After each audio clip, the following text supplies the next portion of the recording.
So, ayan guys. Hindi pa tayo nakakasubok talaga ng subok na subok. Kasi dati, merong ganito, dami rin. Sinubukan namin kung anong itsura, binuksan natin, Kasi hindi ko alam kung paano gawin o paano kainin itong ganitong prutas. Alam nyo ba guys na ginawa na lang namin fertilizer ni Amo nung nakaraan. Tumubo siya, naitanim ko siya nga at umusbong. Pero may bago na naman siyang inuwi. Hindi naman siya kumakain ito pero inuwi niya na naman nung nakaraang araw.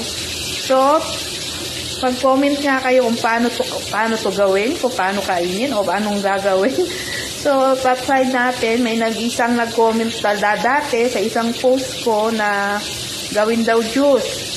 Subukan natin kung masarap nga talaga siyang gawing juice. Hindi ko alam kung paano. Try na lang natin, guys. Ayan, guys. Nahiwa natin. Tumikim tayo ng isang pirasong seed. Asim siya na matamis. Hindi ko alam kung paano siya gawin. Asim. So, ayan, guys. Nahiwa na natin siya. Hindi ko alam kung kakainin yung buto o lalagyan ng tubig o hindi ko alam talaga. Totally, wala akong alam talaga kung paano siya gawin. So, ano ba?